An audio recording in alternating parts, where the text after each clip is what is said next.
The desperate night. The night was cold, darker than usual, and the streets were almost empty. A thin woman walked slowly through the shadows, holding the small hand of her daughter. The little girl was no more than 6 years old, her clothes torn, her feet bare, her eyes tired from hunger. The mother looked around carefully as if afraid of being seen, but also afraid of being ignored. Her stomach growled, but her pain did not matter. What hurt her most was the sound of her daughter's weak breathing, the way the girl pressed her tiny hand against her stomach, trying to hide her hunger. The mother had begged earlier in the day, but nobody gave them more than a few coins, not enough for bread.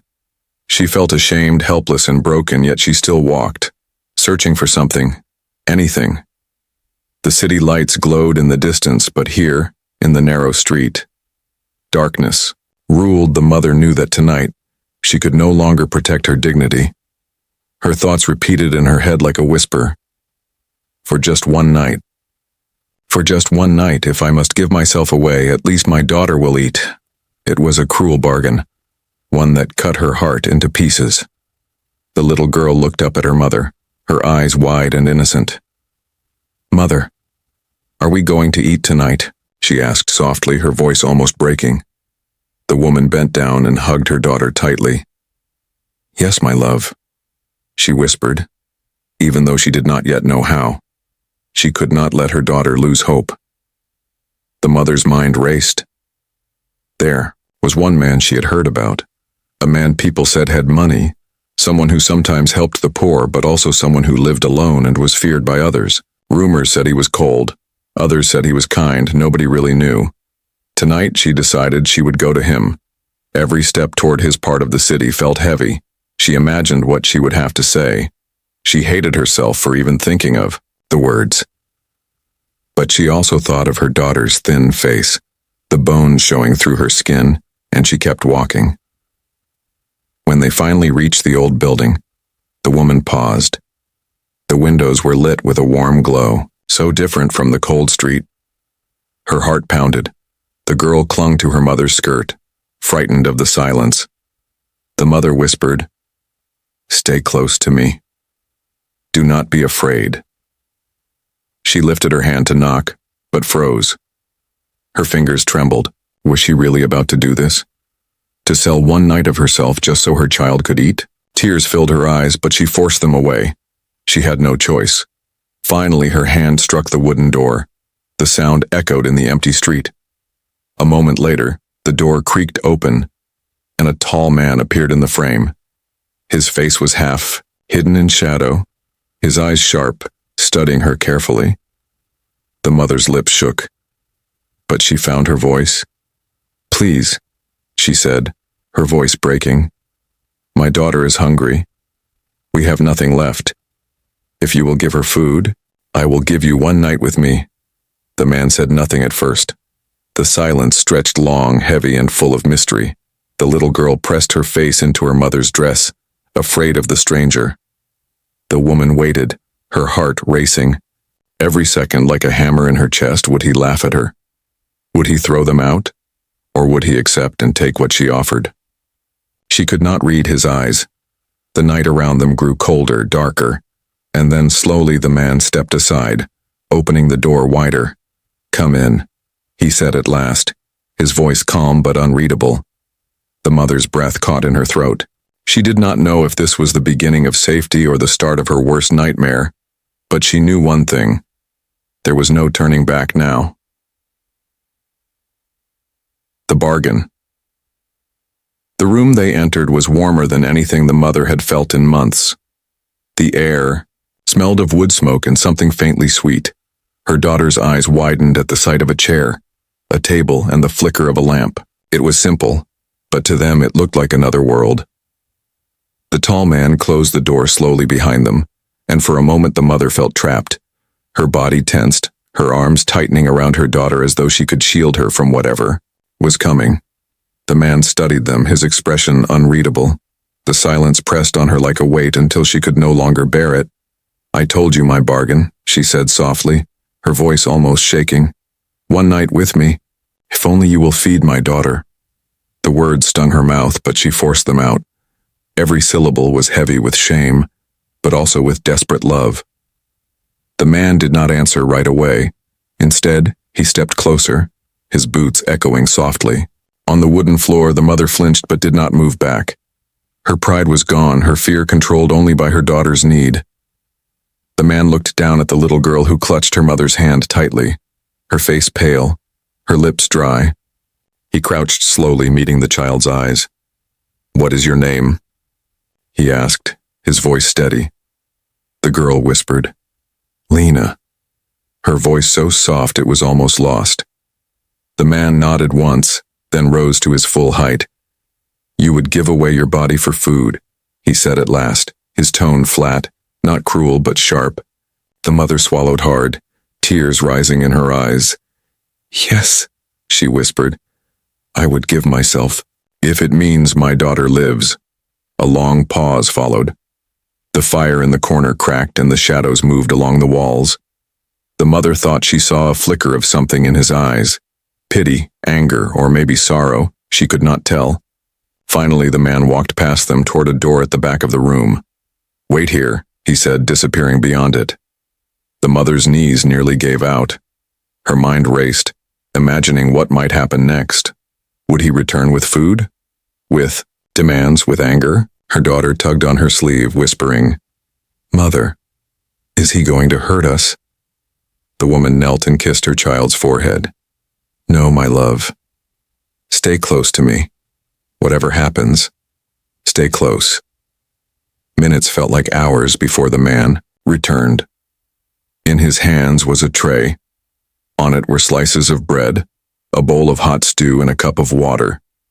The smell hit the girl first, and her eyes lit up as if the stars had come alive inside them. The man placed the tray on the table and stepped back, his face unreadable. The little girl looked up at her mother, waiting for permission. The mother nodded quickly, tears streaming down her cheeks. The girl climbed onto the chair and began to eat, small bites at first, then faster, as if afraid it might vanish. The mother stood frozen, her heart torn. Her body was ready to be given, her dignity already sacrificed. In her mind. But the man had not touched her, had not even spoken of the bargain again. Finally, she turned to him, her voice trembling. "You fed her. Now take what you want. That was our deal." Her words fell heavy in the room, and even the fire seemed to quiet. The man's eyes narrowed, but his voice was calm. "I took nothing from you," he said, "and I want nothing." The mother shook her head in disbelief. "No, you don't understand. I promised. Stand. I cannot break my word." Her body shook as she prepared herself for what she thought must come, but the man raised a hand, silencing her. "You think your body is all you have left to give," he said, his tone firm. "But you are wrong." He glanced at the girl, still eating eagerly. "You have more to give than you know. Your child has more to live for than you can see." The mother stared at him, not understanding. Her heart pounded with confusion and fear. Then why bring us here? Why give her food? Why do this at all? The man's face softened slightly, though his eyes still held something heavy.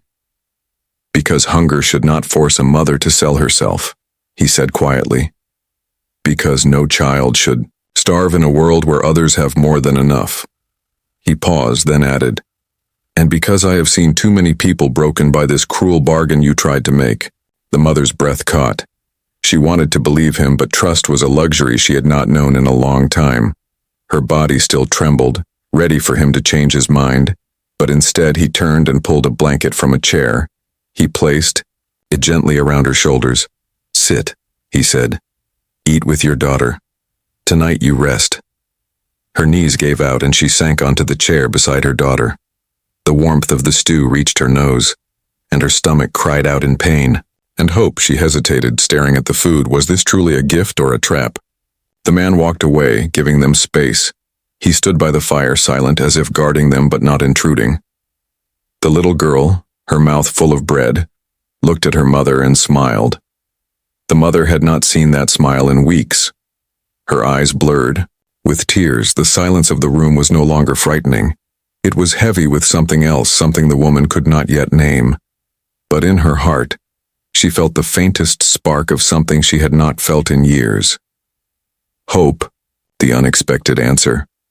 The night stretched on inside the warm room, yet for the mother it felt as if time had frozen. She sat with her daughter at the table, watching the little one eat as though she had never seen food before. Each bite Lena took was like a miracle, yet the mother's heart did not rest. She waited for the moment when the man would call upon her bargain. Her mind repeated the same thought over and over. Nothing is free. Kindness, in her world, always carried a cost. She looked at the man standing near the fire, his broad shoulders lit by the orange glow. He seemed distant, watching the flames instead of them. His silence was heavier than any demand he could have spoken.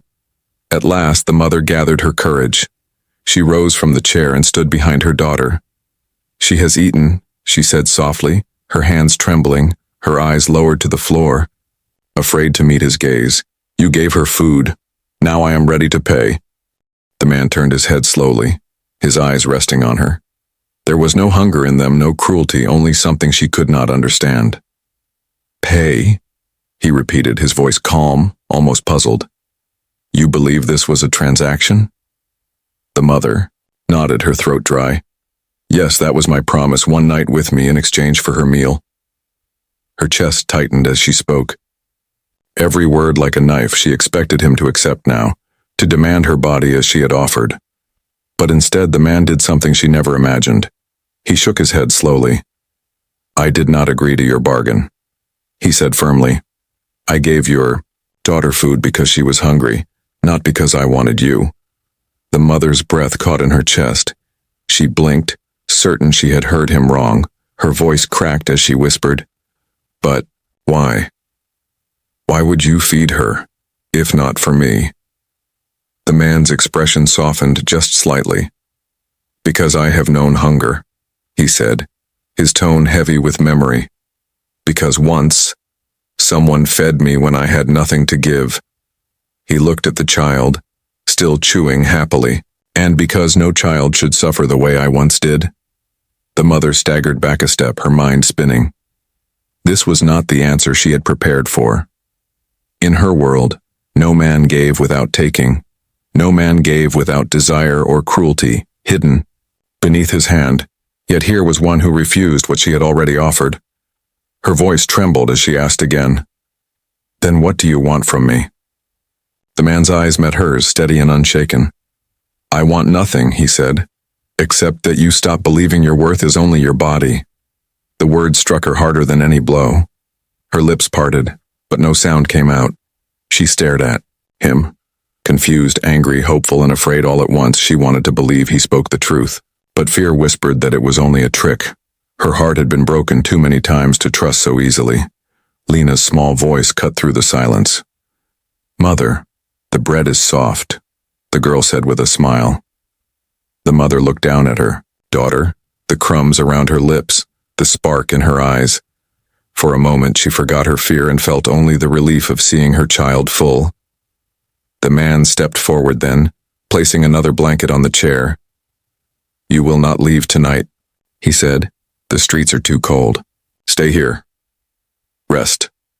His tone carried no command, only quiet certainty. The mother's instinct screamed that nothing could be this simple. But her body was weak, her child exhausted. She lowered herself back into the chair, holding Lena close. Hours passed. The fire burned lower. The mother watched the man carefully, waiting for him to reveal his hidden purpose. But he did not approach her. He did not touch her. He simply sat near the fire, silent as though keeping watch. Sleep tugged at her, but fear kept her awake. Every creak of the house, every crackle of the fire made her flinch. And yet, slowly, the warmth wrapped around her, like a shield. Her daughter's soft breathing beside her was like a lullaby. For the first time in months, her eyes closed without tears. When dawn came, light streamed faintly through the small window.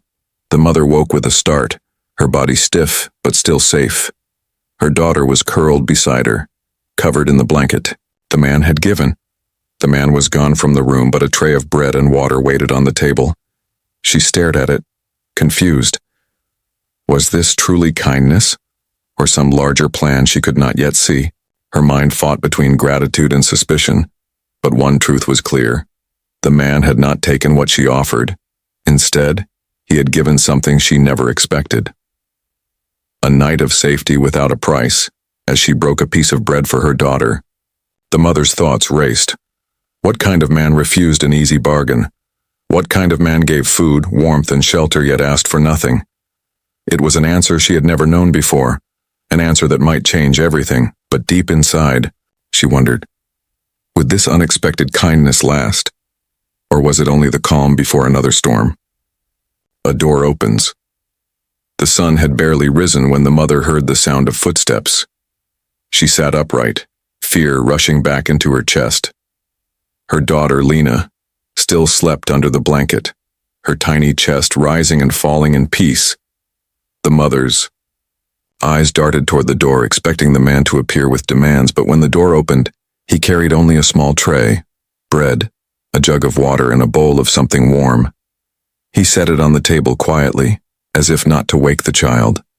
The mother clutched the blanket tighter, her body tense, her eyes never leaving him. Every movement he made felt like a puzzle she could not solve. "Eat," he said simply, his voice calm. The mother hesitated. Her instincts screamed, "Nothing is free. Nothing is without price." She wanted to ask him again what he truly wanted, but the words stuck in her throat. The man looked at her for a moment, then at the little girl. "She should not wake to hunger again," he said, his tone firm, but not unkind. Something in the way he spoke made the mother pause. It was not a command. It was more like a promise. The little girl stirred, blinking awake. When she saw the food on the table, her face lit with joy. She sat up quickly, still wrapped in the blanket, and whispered, "Mother." He brought more food. Her small hands clapped softly, her smile brighter than the morning sun. The mother's chest ached at the sight. She wanted to cry, not from fear this time, but from the sudden flood of relief. She nodded and guided her daughter to the table. Still her eyes stayed on the man, watching, waiting. The girl ate eagerly, small bites at first, then faster. The mother sat beside her, hunger clawing at her stomach, but she touched the bread only lightly. Her attention remained locked on the man. At last she spoke, her voice rough from silence. "You gave us food again," she said slowly. "You gave us warmth. But why? You could have taken what I offered last night. Why do this instead?" The man did not answer at once. He walked to the window and pulled aside the curtain, letting a thin line of sunlight spill into the room. His back was straight, his presence calm. Finally, he turned and said, "You are not a bargain to me. You and your child are people. Hungry, yes. Desperate, yes. But not objects." The words struck the mother like a storm. No one had spoken to her like that in years. To others, she was a beggar, a shadow, a woman with nothing left to offer but her body. But this man, he spoke as if she still had worth. She opened her mouth to reply, but before she could, the man did something unexpected. He walked to another door in the room, the one she had not noticed the night before. He placed his hand on the wooden frame and pushed it open slowly. The sound of the hinges creaked through the silence. "Come," he said, his voice steady. The mother stiffened. Her heart pounded, fear clawing at her again. What lay behind that door? Was this finally the moment when his true intention would show? The little girl, her mouth full of bread, looked up curiously. "Mother, where is he going?" she asked, her voice innocent. The mother swallowed her fear, stood and held her daughter's hand tightly. They followed him through the doorway, step by step, as if entering another world. Beyond the door was a larger room, filled with shelves, books, and a long table. The fire here burned brighter, and in the corner was a small bed neatly made. It was not rich or fancy, but it was clean, warm, and alive with the scent of wood and earth. The man gestured to the bed. "This will be yours tonight," he said. The mother froze. Her voice trembled as she whispered, "A bed? For us?" "Yes," he answered simply. "Rest here. No cold floor, no empty street. Here, You will sleep safe."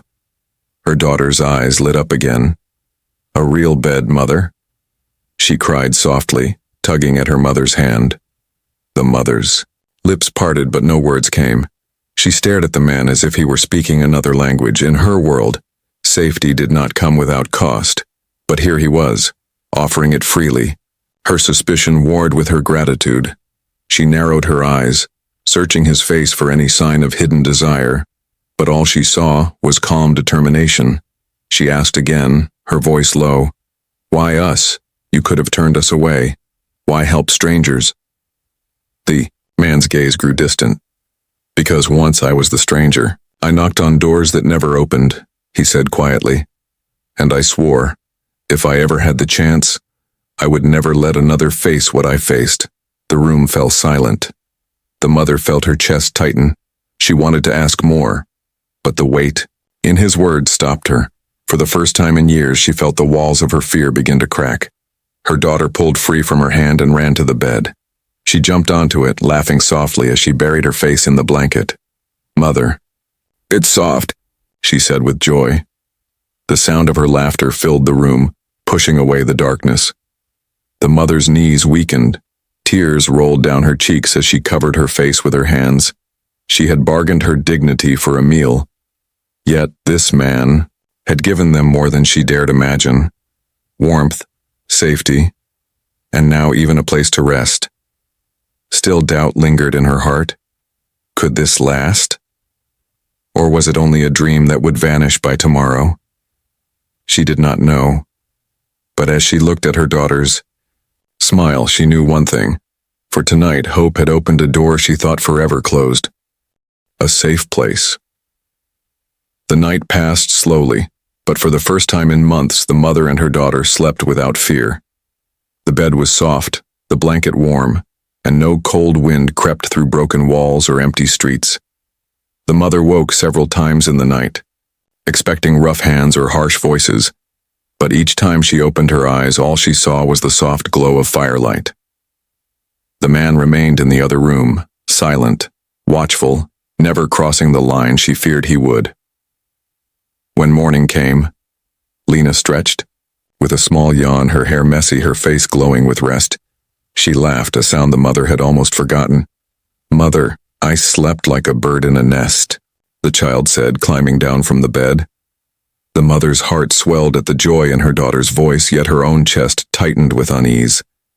It felt dangerous to believe this peace could last. The man appeared at the door carrying a pot of warm porridge. The steam curled into the air, filling the room with a gentle smell of oats and honey. He set it on the table without a word, then left again, as if not wanting to disturb them.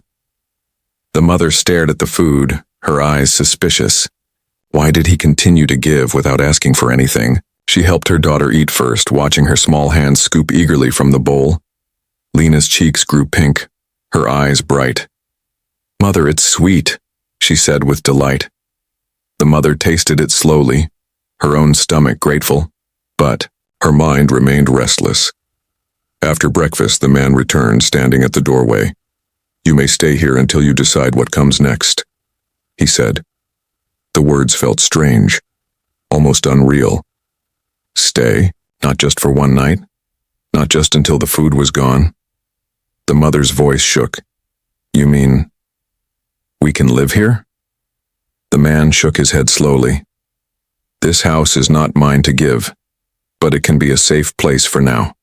No one will harm you. Here." The mother lowered her gaze, uncertain.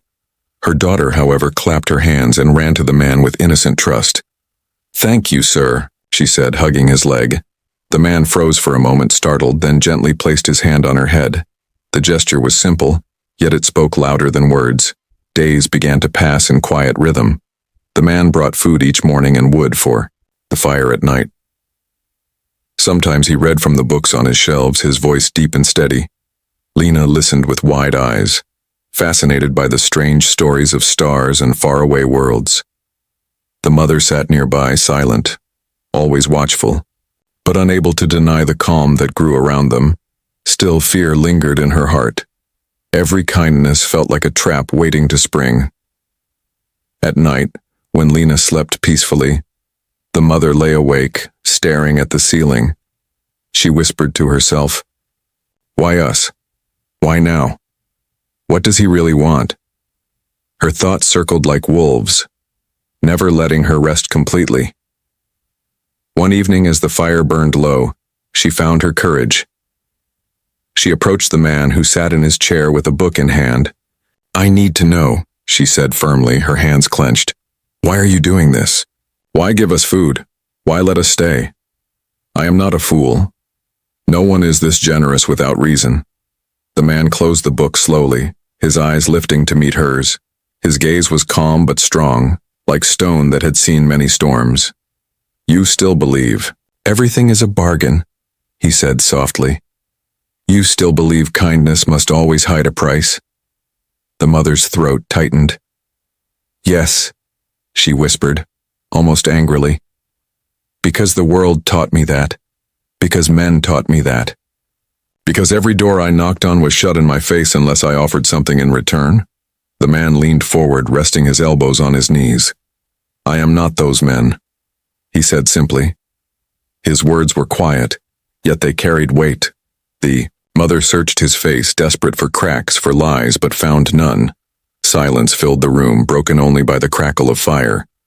Finally, the man spoke again.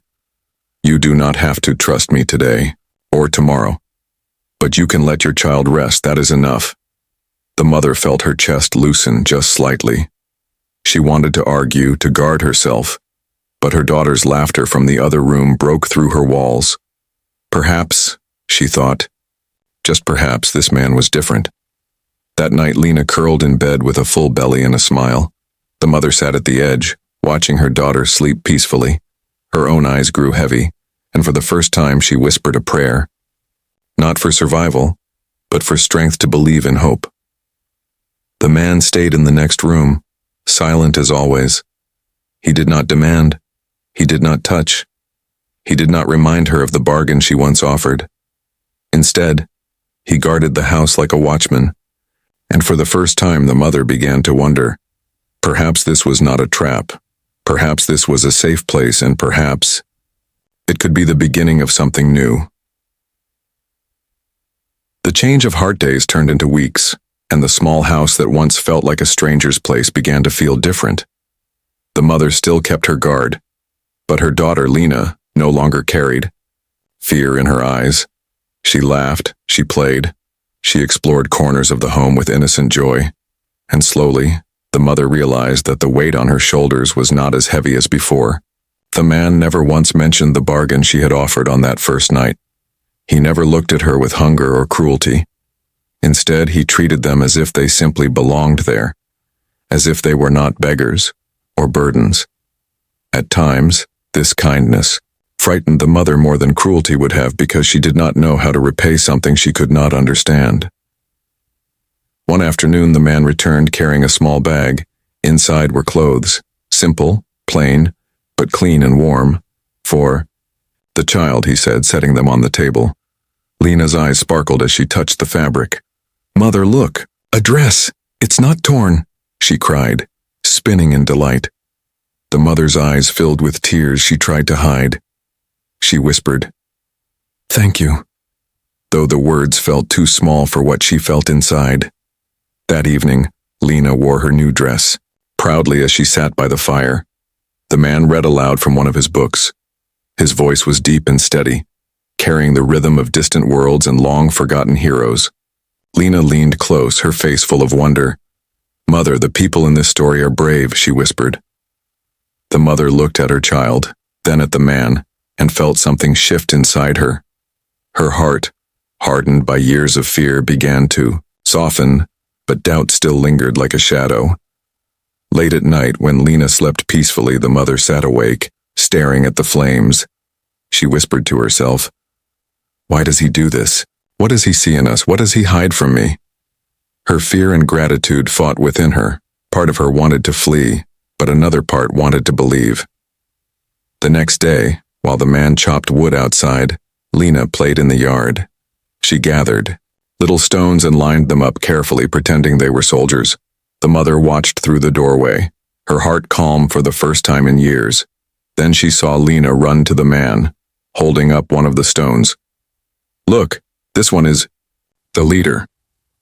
She laughed. The man smiled faintly, kneeling to place the stone back into her hand. "You have a brave leader," he said. Lena's laughter rang out, and the sound carried warmth into the mother's chest. It was in that moment that the mother realized something powerful. Her daughter trusted him completely. The child who had once cried at the sight of strangers now ran freely into his presence without fear. If Lena's heart could accept him so easily, perhaps hers could too. That night, as they sat by the fire, the mother finally spoke the words she had held back for so long. "I need to know," she said quietly, her voice trembling. "Why us? Why did you open your door that night, when so many others shut theirs?" The man looked into the fire for a long moment before answering. "When I was a boy, I lost everything," he said, his tone heavy. "I knew hunger, I knew cold, I knew the silence of doors that never opened. But one person, a stranger, chose to help me. I lived because of that." He paused, his gaze firm. "And I swore, if I ever had the chance, I would be that open door for someone else." The mother's chest tightened. She searched his face for lies, but there were none. Only truth and a pain that matched her own in ways she had never expected. For the first time, she did not feel like a beggar before him. She felt like someone who understood his wounds. The silence stretched, but it was no longer heavy with fear. Instead, it was filled with something softer, something fragile.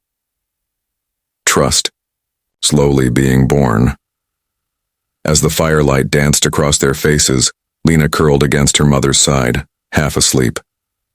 The mother wrapped her arms around her daughter, then glanced at the man. "Perhaps," she whispered, almost to herself, "perhaps not all doors are closed forever."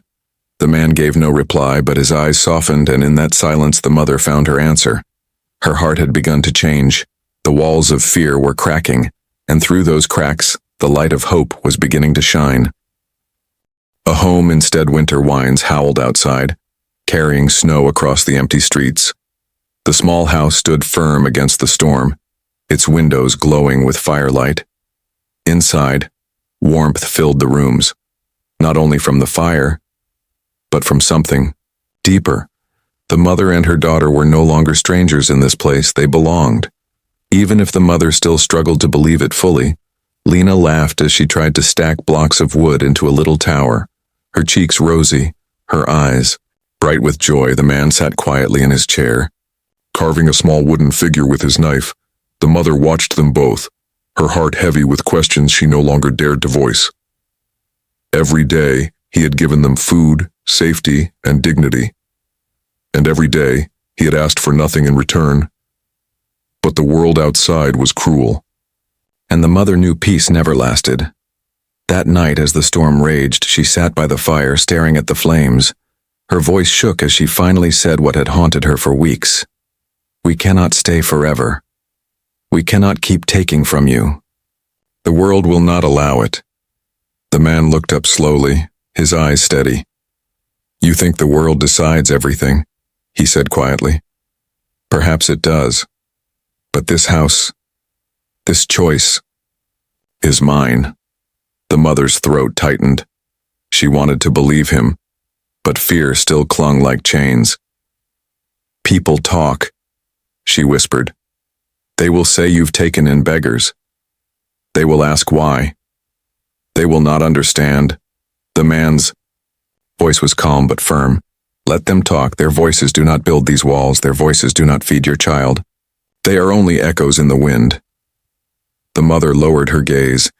Silent, Lena climbed into her lap, yawning softly. "Mother, I don't want to leave," the little girl whispered, half asleep. Tears burned the mother's eyes. Her daughter had found peace here. How could she take that away? The storm outside roared louder, as if the world itself was listening. The man set down his carving and leaned forward. "I told you before," he said gently. "You do not owe me anything. Not your body, not your shame, not your endless fear. What I give because once someone gave to me. And now it is my turn. His words struck deep into her heart. All the walls she had built began to crumble. The years of betrayal, of doors slammed in her face, of cruel bargains forced upon her, they weighed heavy. But here, in this place, those chains began to break. She raised her eyes to him, tears glistening. "And if we stay?" she whispered. "What then? What will we become?" The man's expression softened. "Not beggars, not burdens," he said firmly. "You will become what you should have always been. Family." The word hung in the air like a miracle. Family. The mother's breath caught in her chest. She had not dared to dream of such a word, and yet here it was, offered freely, without bargain, without condition. Silence filled the room, broken only by the crackling fire and the howl of the wind outside. The mother held Lena close, her tears falling silently into her daughter's hair. The man rose from his chair, walked to the door, and placed his hand on the wooden frame. "This house is not large," he said softly. "It is not rich, but it will always be open to you, to both of you. No one will take that away." In that moment, the mother understood. This was no longer a place of charity. It was a home. The storm raged through the night, but inside, the world was warm. For the first time in years, the mother slept without fear. And when she woke at dawn, she found the man sitting near the fire, his eyes closed in quiet rest. He looked peaceful, almost like a guardian carved from stone. Days turned into weeks, weeks into months. The seasons changed, but the promise did not. The mother found strength in simple work, cooking, cleaning, sewing torn clothes. Lena grew healthy and strong, her laughter filling every corner of the house. And the man, once a silent figure in the shadows, began to smile more often, his stern face softening with every passing day. One evening, as the three of them sat together by the fire, Lena curled between them. The mother looked at the man and whispered, "You gave us more than shelter. You gave us life again." The man shook his head slowly. "No, you gave yourselves life. I only opened the door." The mother reached across the firelight and gently touched his hand. For the first time, she did not tremble. "Then let us stay," she whispered. "Not as beggars, not as burdens, but as family." The man's eyes softened, and though he said nothing, his hand closed gently around hers. The firelight danced between them, and the world outside seemed distant, powerless. In that moment, the bargain that once began with desperation ended with something far greater, not one night, not a cruel trade, but a home instead.